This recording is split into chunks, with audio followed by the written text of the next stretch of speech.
Ladies and gentlemen, welcome to Waifuware, the show where we take a look at all those cheap games on Steam trying to bait you into spending your hard-earned dollar at the promise of some digital ad-friendly. On today's episode, Panty Party. It's Panty Party. However, this episode comes with a big asterisk, and that's not among my top 10 words that start with those two sounds. That big asterisk being, is this Waifuware? And the short answer to that is... No, not really, no.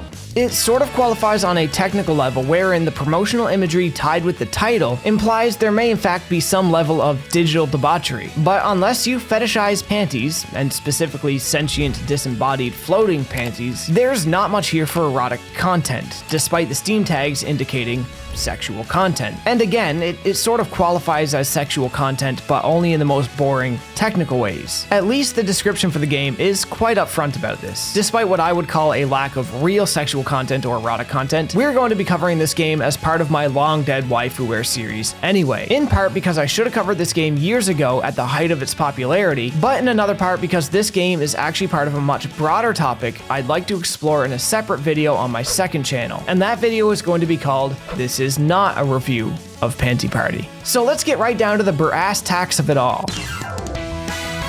Panty Party is an arena brawler hack and slash type action game from Taiwanese company Animu Game, first published to PC by a Tokyo-based company called Kosen in 2017. The story revolves mainly around a sentient pair of panties and a chosen one type character who, well, without complicating things, is going to save the world of panties by showing pure and equal love for all types of panties and overthrowing the forces of evil that threaten to do basically the opposite. TLDR, it's all about loving yourself and others without vanity or restriction. Except for when it isn't.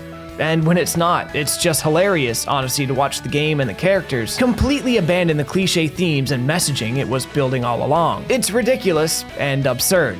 Some might even say ridiculously absurd. And I mean, hey, it's motherfucking Panty Party. What were we expecting? But this is also where the real charm of the game lies. The story is mainly told through relatively brief visual novel segments and aims to explore the wide world of panty fashion, and in doing so prove the glory of all fashion types. Although many of the sentient pantians you come across along the way are not so agnostic and will need to be battled both mentally and physically so that they might see the light. The glorious light of an egalitarian panty utopia. Due to the scope of this topic's exploration, it can at times make commentary that doesn't sit too comfy with me. I've said many times in many videos on this channel in the past that I am not a lolly guy, and that hasn't changed. So hearing the cutesy pair of panties make praise for, and I hate to even say the words, lolly butt, man, nah, it's just not for me. And all the while, that same character refers to our high school heroine as being expired, past her prime, i.e. too old. At the end of the day, you know, it's whatever.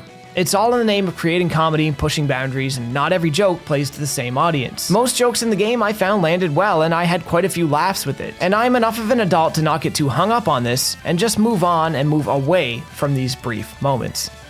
Brief. It's like a double entendre. Briefs. Still, when are these companies gonna get the message right? We want 40-year-old MILFs with thick thighs and cheeks that clap like the thunder of Zeus called down from the heavens above, who dominate and domineer every scene, treat us like shit, spit on us, and tell us how best to serve them. And did I say we want that? I mean, surely I'm not the only one, right? Gameplay-wise, well, this is where the game kind of suffers. It offers enough for its $3 sale price tag, but I didn't exactly find it fun. As an arena brawler, your goal is almost always the same. As a floating pair of panties, you have to kill all the enemies before time runs out or you spend all your lives. You can jump, dodge left and right, sort of fly and run so long as there's juice left in your stamina meter, and you typically have 2 to 3 different attacks. Some attacks tied to meters that require recharging before utilizing again. Loadouts are different depending on what pair of panties you are playing as. And yes, you heard that right. There is a roster of playable panties. Most stages have a special objective that completing rewards you with a new pair of playable panties. This gives the game a lot more variety than you would expect. Some panties have powered up modes, others maybe have heat-seeking missiles or giant AoE attacks, others might come with additional lives to use in each stage, and others may even make you invisible for short periods of time. I will say that if you do not unlock these,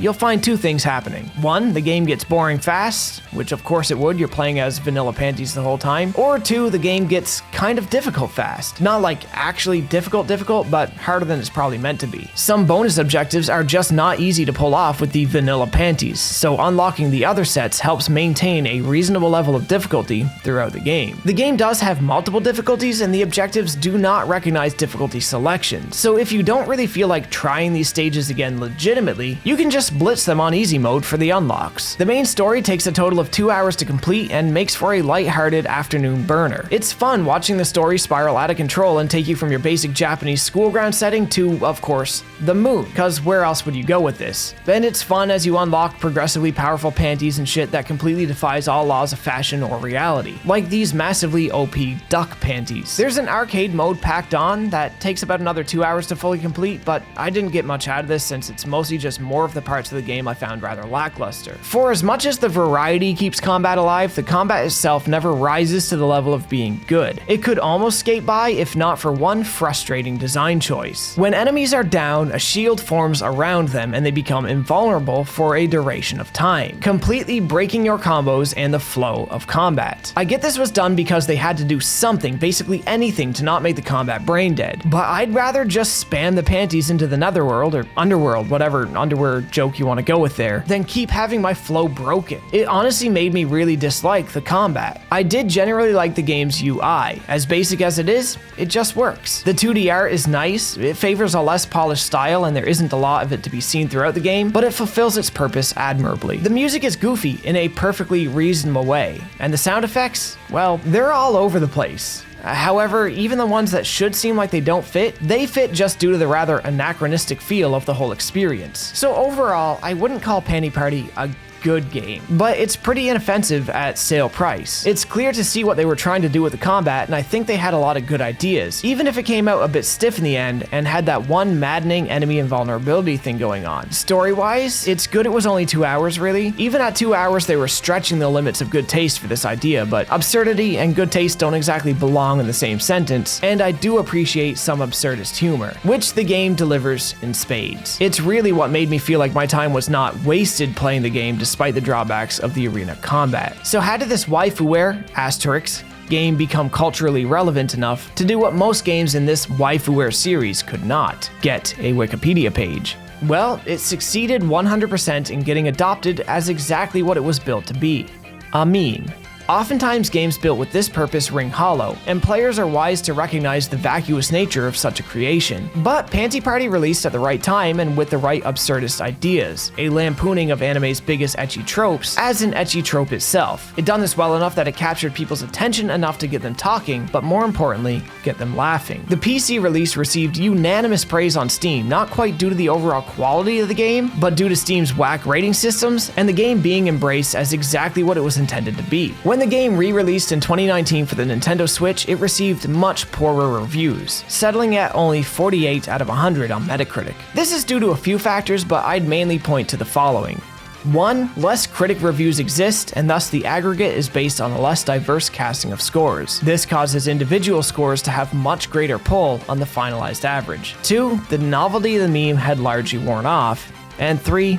The price. Of course, it was more expensive on the Switch. Games almost always are. But at any given time on either platform, Switch or Steam, you may be able to score a digital copy for less than $3 Canadian. Given the game is only 2 hours long, maybe 5 hours to 100% it with time for struggling, that price is more than agreeable. More than price though, I'd say the expired novelty of the meme was the biggest reason for its drop off in reception. When you've heard every joke the comedian is going to tell, what exactly is left on the stage besides a sweaty man waving his arms and hoping to get your attention? Likewise, when the gimmick of the story was laughed about enough 2 years prior, 8 at this point actually, all that's left is the combat.